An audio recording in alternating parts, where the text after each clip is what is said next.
Hola, buenas tardes. El fiscal general del Estado ha señalado esta mañana que de la investigación hasta ahora realizada sobre las actividades de Juan Guerra se desprende que los hechos no son tipificables como delito.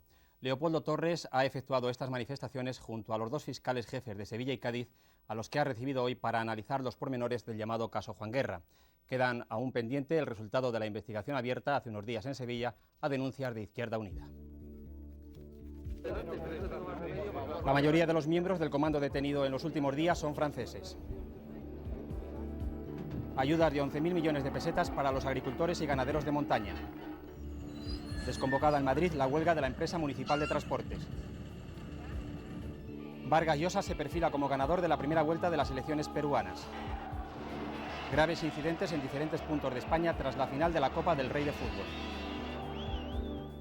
Como les decíamos al inicio de este telediario, tras la reunión mantenida esta mañana por Leopoldo Torres con los fiscales jefes de las audiencias de Sevilla y Cádiz, no se desprende que los hechos relacionados con el caso Juan Guerra tengan relevancia penal. Así lo ha manifestado hace pocos minutos el propio fiscal general del Estado a los periodistas. De lo actuado hasta ahora y de la investigación minuciosa que se ha practicado, no se aprecia que los hechos investigados, y subrayo casi todas las palabras que estoy diciendo, de los hechos investigados y hasta ahora, no se aprecia que los mismos tengan relevancia penal. Por entrar en materia, les diré que de la investigación practicada por la Fiscalía de Cádiz quedaría pendiente alguna diligencia de detalle para confirmar la relevancia o irrelevancia penal de un acuerdo concreto adoptado por el Ayuntamiento Pleno de Barbate. Se trata de dilucidar, de esclarecer si parte de esos terrenos de la Sierra de Retín, en donde se iba a construir o a proyectar esta urbanización llamada de Puerto de la Plata por la entidad Puerto Sahara Sociedad Anónima, se habían hecho gestiones en el Ministerio sobre ese punto concreto, alcance de esas gestiones, si en años precedentes se habían concedido desafectaciones de terrenos militares a entidades tanto privadas o incluso corporaciones locales. La investigación, que continuará, como ya otras veces le he dicho a compañeros de ustedes, a través del Juzgado de Instrucción número 6, es examinar ya con detalle, el tiempo no lo ha permitido, los movimientos de cuentas bancarias que pudieran modificar el criterio que les ha expuesto el señor fiscal general del Estado. Y hasta el momento presente no se ha detectado la intervención de ninguna decisión de la administración pública, tanto de la administración del Estado como de la autonómica o de la municipal, que afecten a estas actividades. Intentos de acercamiento en la polémica sobre la expropiación de la tierra en Extremadura. Los obispos de la región aseguran en una pastoral hecha pública en las últimas horas que la reforma agraria es una de las cuestiones pendientes en esta comunidad. Entre tanto, unos 200 ayuntamientos de la región se pronunciarán en los próximos días a favor de la política de expropiaciones iniciada por la Junta extremeña. La pastoral de los obispos extremeños tiene un evidente contenido social. Para los máximos representantes de la Iglesia Católica en Extremadura, el conflicto tiene unos orígenes más profundos que las fuerzas políticas y sociales no han sabido superar. Esto lo que pone de manifiesto es que tenemos un retraso social al que hay que salir al paso. Y hay que salir al paso con medidas que pensamos que pueden ser en unos momentos drásticas y con medidas sacrificadas, porque no podemos permanecer en la inercia de situaciones ancestrales y situaciones socialmente anacrónicas y arcaicas. Al igual que los obispos, los representantes de la Asociación Jueces para la Democracia, que hoy se han reunido con el presidente de la Junta para informarles sobre el Congreso Nacional que se celebrará en Extremadura, han hecho también un llamamiento a un clima de diálogo y serenidad como única vía para solucionar la tensión generada por este enfrentamiento. Creo que la postura sensata en este caso es propiciar un clima de diálogo y de entendimiento al margen de cualquier otra consideración, y sobre todo que la serenidad sea la que realmente tenga lugar. Por otra parte, hoy han comenzado a celebrarse plenos en numerosos ayuntamientos de la región gobernados por el PSOE para mostrar su apoyo a los trabajadores de las fincas afectadas y a la política de la Junta. En España hay más de 225.000 agricultores y ganaderos que tienen sus explotaciones en zonas desfavorecidas o de montaña. A ellos están destinadas las ayudas que hoy ha aprobado el Consejo de Ministros y que suponen una media de 50.000 pesetas para cada persona que se encuentra en esta situación. En las zonas de montaña las indemnizaciones serán de 7.000 pesetas por las primeras 5 vacas o hectáreas de regadío. Después se cobrará entre 2.100 y 3.500 pesetas hasta un tope máximo de 20 vacas o hectáreas. Las ayudas de montaña se darán a quienes tienen sus explotaciones en todo el norte, la franja central y el área suroriental de la península.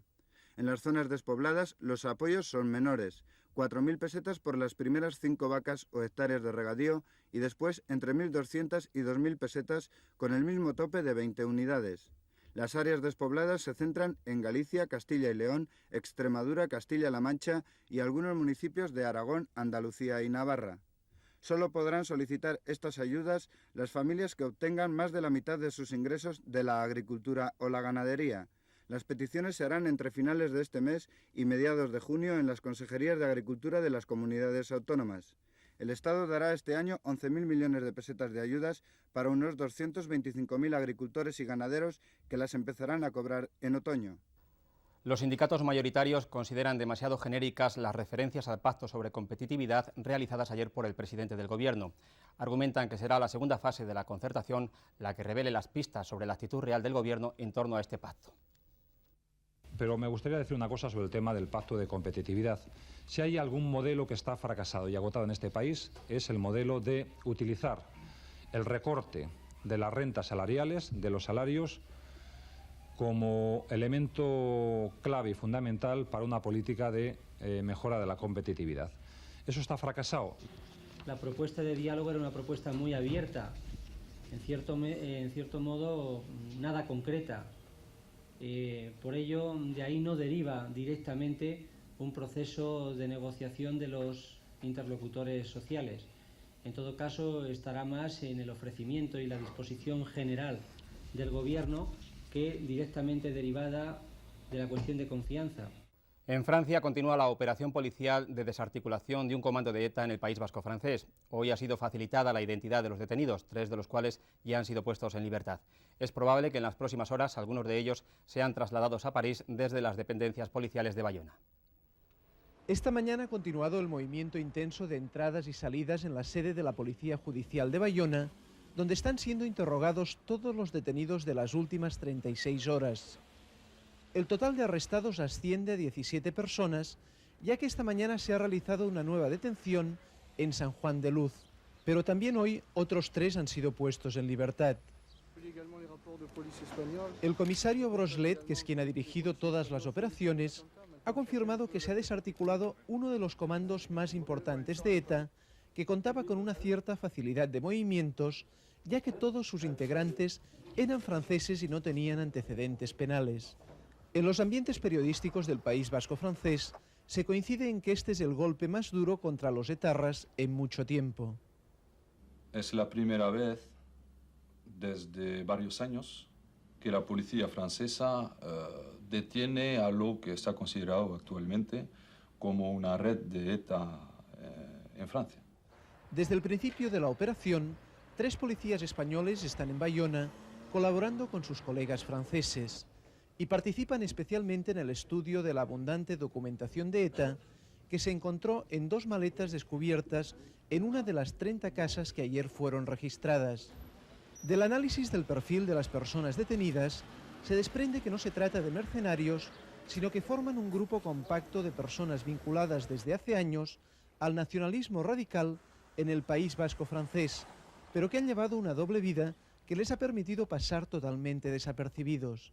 Se espera que en las próximas horas varios de los arrestados sean puestos en libertad y que finalmente las 6 o 7 personas que presumiblemente forman el núcleo del comando desarticulado sean trasladadas a París para ser interrogadas por el juez antiterrorista antes de entrar en prisión.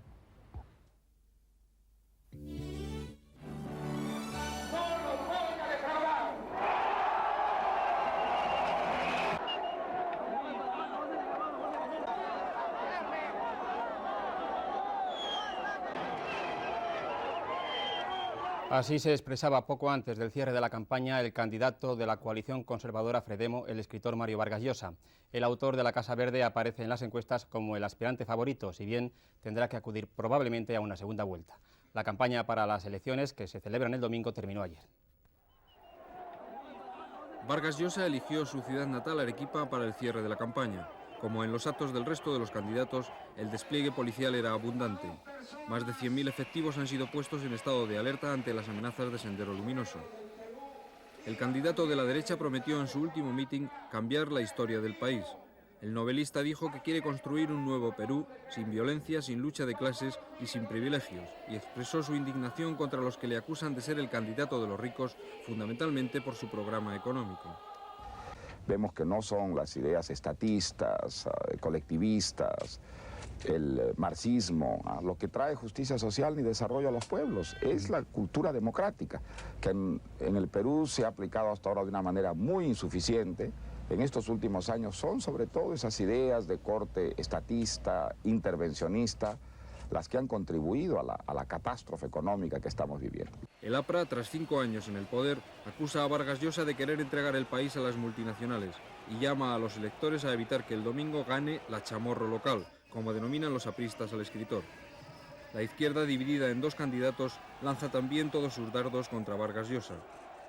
Como consecuencia de este frente anti-Fredemo, que ha dejado vacío el centro político, las encuestas sitúan como segundo al desconocido Alberto Fujimori, hijo de inmigrantes japoneses que protagoniza una fulgurante ascensión con su tono moderado. En Cuba, el régimen de Fidel Castro sigue utilizando a los jóvenes como punta de lanza de su ideario. Se ha demostrado en los últimos días, durante la concentración de las Juventudes Comunistas en La Habana con motivo de su aniversario. Sin embargo, nadie sabe a ciencia cierta qué piensan realmente la juventud cubana. Un equipo de televisión española ha estado recientemente en este país y ha elaborado el siguiente reportaje. Fue una celebración extraordinaria que comenzó a primeras horas de la noche en la Plaza Antonio Marceo.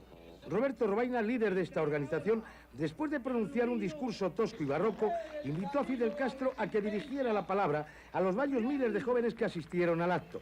Para el mandatario cubano, estas juventudes son uno de los pilares más importantes en los que se sustenta la revolución.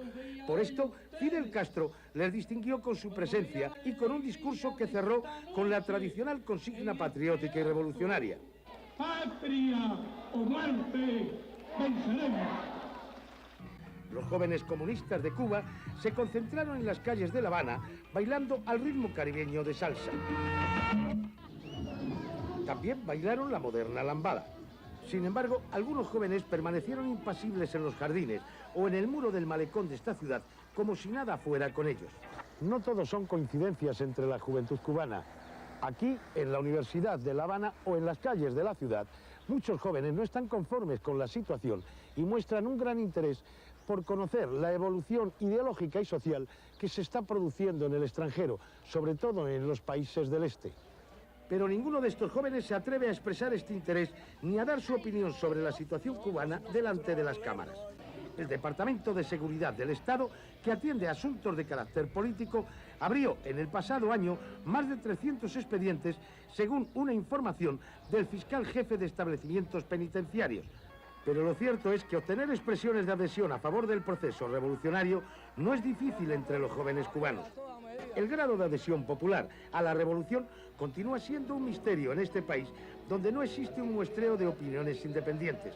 Posiblemente no alcanzará los índices reclamados por el gobierno, pero también es posible que la descalificación del régimen cubano no esté tan generalizada como afirman sus detractores.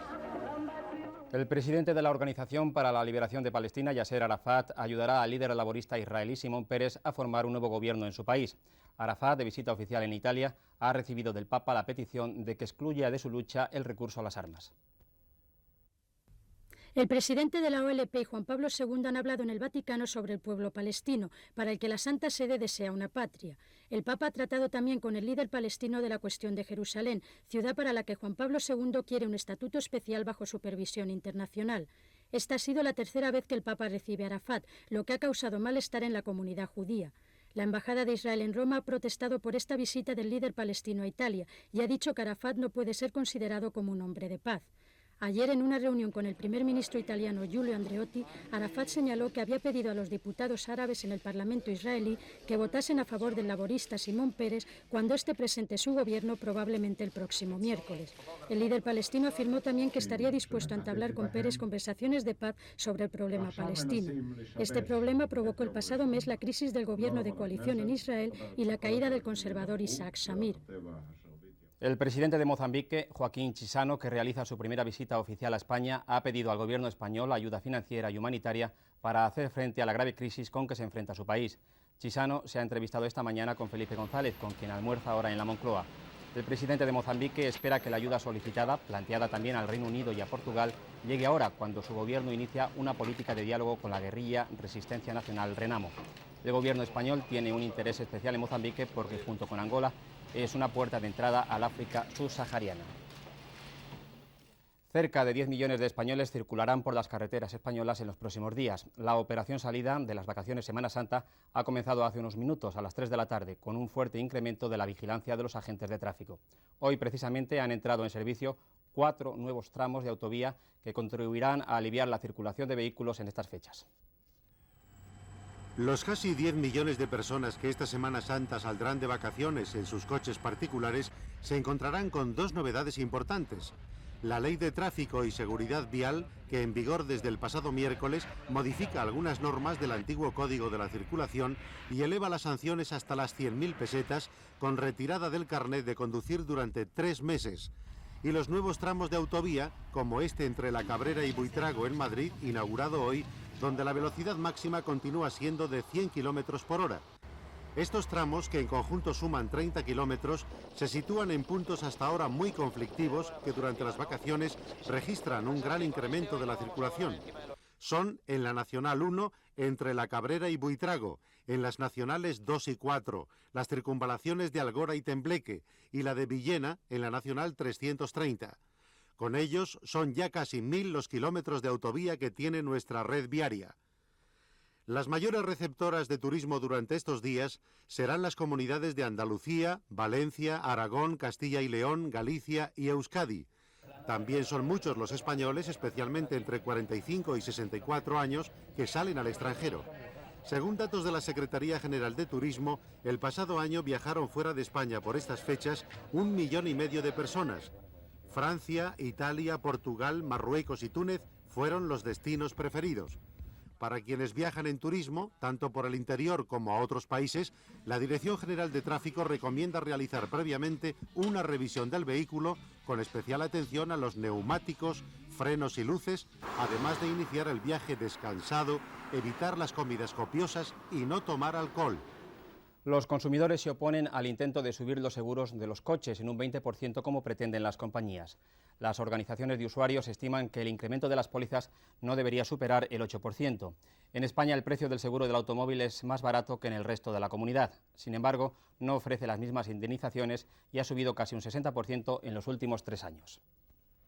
Desde que España entró en la Comunidad Europea, los seguros de los coches han subido de precio una media anual de un 20% por la necesidad de igualar las indemnizaciones que se pagaban en caso de accidente. Y para este año está previsto un aumento similar que dependerá de las distintas compañías. Los representantes de los consumidores consideran que estos incrementos son excesivos y que han servido para solucionar problemas económicos internos de algunas compañías. Aunque reconocen que el seguro del automóvil está en crisis, creen que se podrían producir algunas reformas como la reducción de los gastos de gestión y de las comisiones que cobran los agentes de seguros. Y también piden medidas para intentar reducir la siniestralidad.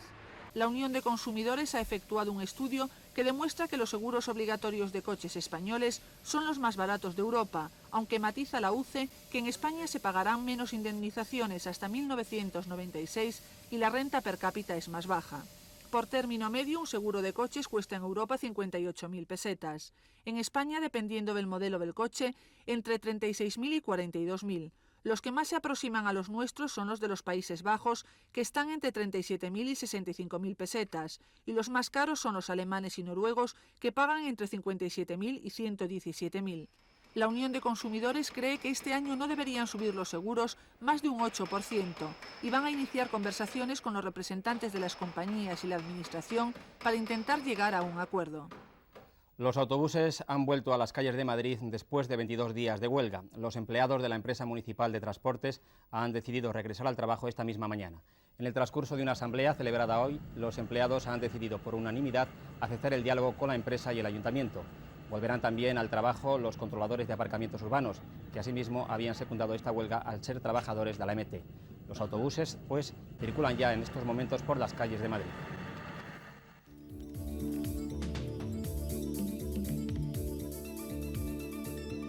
El patriarca se resiste a poner psiquiatras al frente de sus centros de desintoxicación. Intelectuales y profesores denuncian el desfase de los libros de texto con la realidad sociopolítica.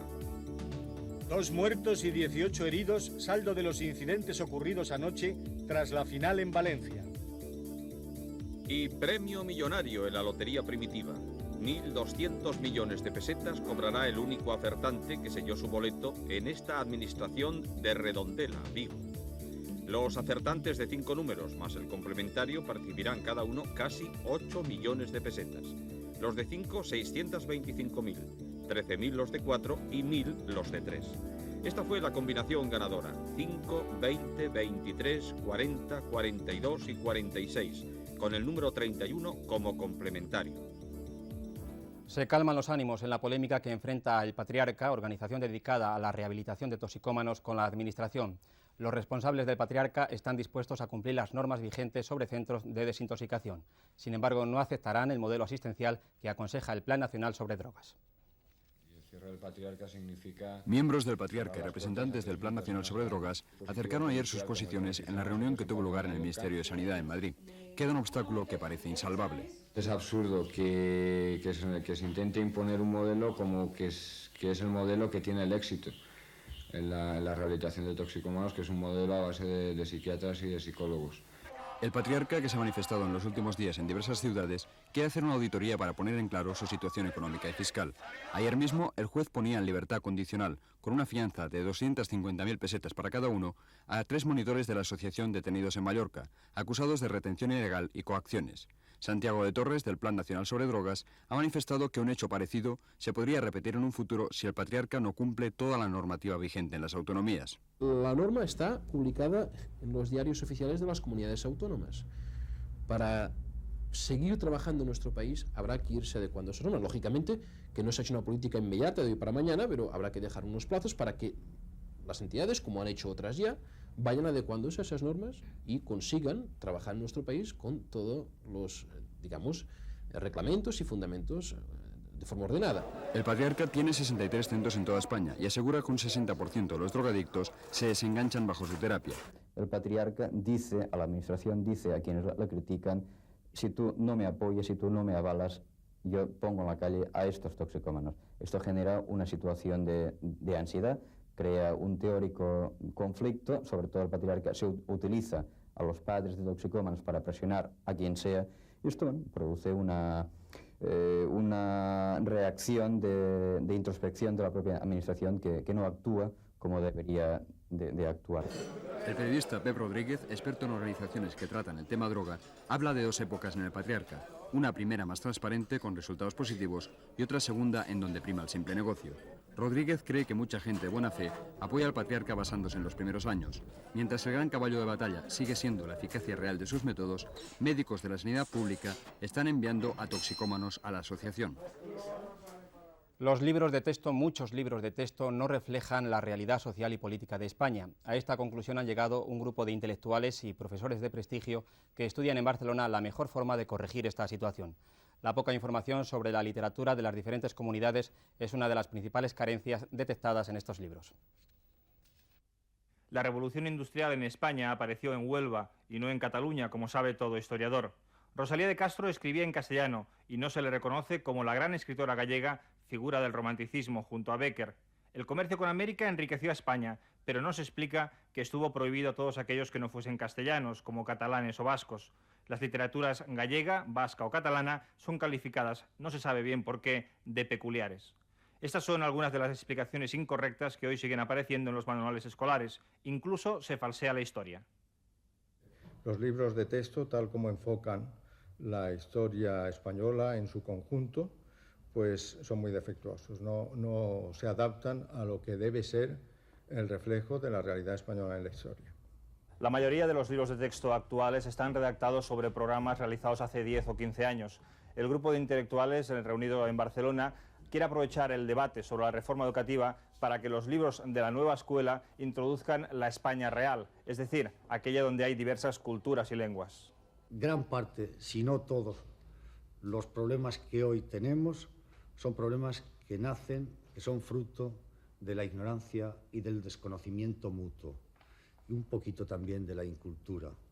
El consejero de Cultura de la Generalitat de Cataluña, Joan Guitart, presentó ayer un manifiesto que los reunidos enviarán a los ministerios de Educación y Cultura.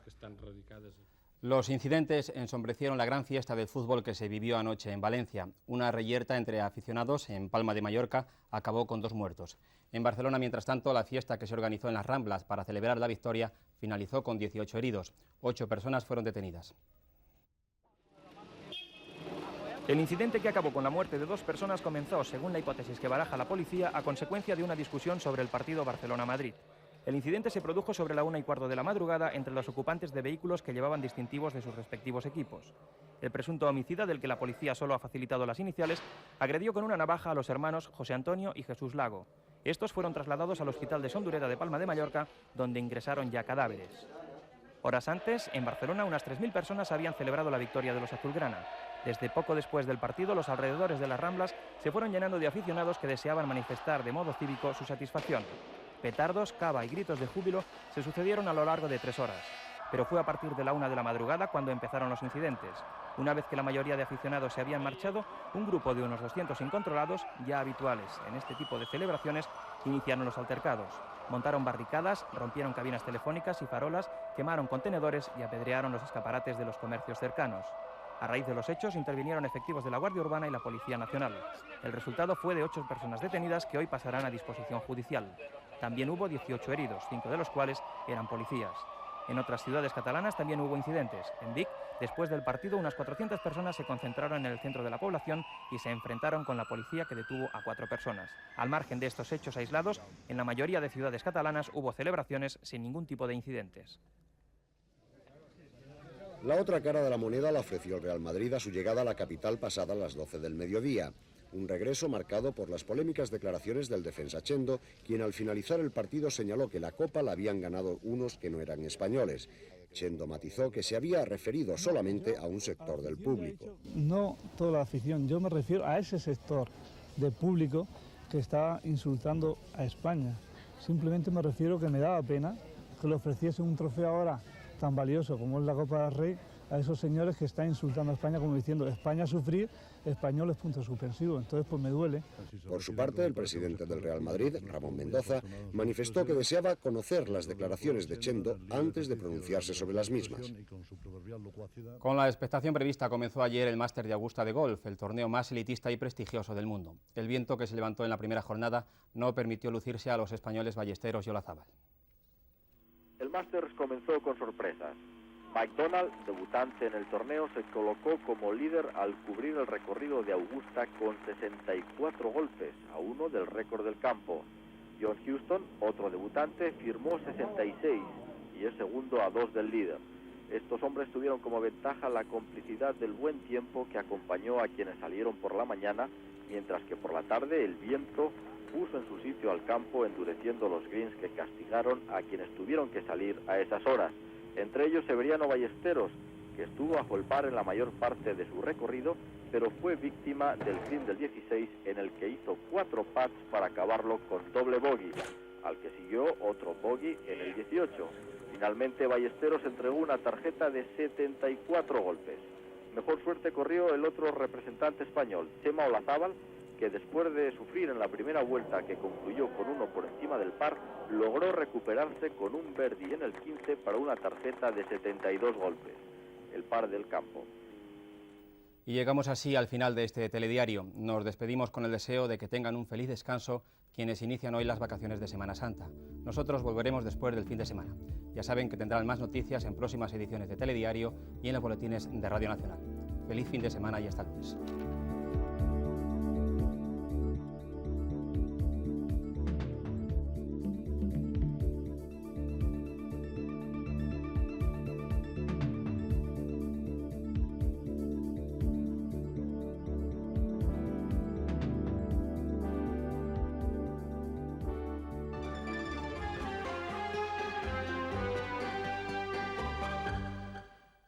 Buenas tardes. Con la experiencia que dan los años de profesión, les puedo asegurar que nos encontramos en los días en los que, de forma general, mayor interés despierta el tiempo en España. Un sinfín de llamadas, un sinfín de preguntas a quienes nos dedicamos a analizar las condiciones atmosféricas acerca de cómo hará el tiempo en estos próximos días, en tal o en cual lugar. Lucirá el sol, hará buenas temperaturas. Ya nos gustaría responderles en este sentido porque sabemos que más o menos es lo que casi todos ustedes desean. Pero mucho me temo que las cosas van por otros derroteros. Tarde lluviosa la de ayer, noche con las mismas características y una mañana que ha ofrecido precipitaciones pues prácticamente en todas las regiones, que en algunos casos, sobre todo durante la noche, en los sistemas montañosos fueron de nieve. Concretamente, en el sistema central y muy cerquita de Madrid, en el puerto de Navacerrada, nos consta que estuvo nevando de forma intermitente a lo largo de la madrugada y en esta mañana, y que en estos momentos, que sigue nevando, ya digo, de forma intermitente, la temperatura es de 1 grado bajo cero. Y si decíamos que la mañana se ha parecido mucho a lo que nos ofreció la noche, la tarde tampoco se va a diferenciar gran cosa, ya lo ven. Cielos muy nubosos y chubascos que pueden afectar a cualquiera de las regiones. Quizás a medida que vaya avanzando la tarde se abran claros en distintas zonas de la mitad occidental, en puntos de Castilla y León, de Extremadura o Andalucía en su parte occidental, pero ni tan siquiera en esos momentos desaparecerán las probabilidades de que lleguen a producirse chubascos. Chubascos que también, de forma más aislada, pueden alcanzar tanto a Canarias como a Baleares. El mapa significativo que refleja lo que puede dar de sí la jornada de mañana es un calco casi de este que acabamos de ver para esta tarde. La única novedad, el símbolo de las tormentas, ya que este fenómeno puede prodigarse más que lo ha hecho hoy, que tampoco han faltado a la cita en algunos momentos dentro de distintas comarcas del centro y del sur sobre todo. Y si mal tiempo va a ofrecernos la primera jornada del fin de semana, mal tiempo también para la segunda y para el comienzo del nuevo periodo de 7 días. Es decir, que tanto el domingo como el lunes en toda la península y en Baleares los cielos nubosos, pero en general con gran predominio de las nubes sobre los claros, gran probabilidad asimismo de lluvias y a veces chubascos de carácter tormentoso. En Canarias habrá mayor alternancia entre los claros y las nubes, pero desde luego también seguirá existiendo la probabilidad de lluvias. Y se preguntarán ustedes, ¿esto va a continuar el martes? Pues todo hace pensar que no van a variar mucho las cosas en esa jornada. Si acaso que las precipitaciones se espaciarán un poco. Habrá que esperar quizás a la jornada del miércoles para que se inicie una mejoría que tampoco es que la veamos demasiado clara en estos momentos. Por supuesto, en estos próximos días les seguiremos informando acerca de la evolución y acerca de si ese pronóstico tan pesimista que en estos momentos les apuntamos se confirma o si por el contrario tiende a ser otro más halagüeño. Muy buenas tardes.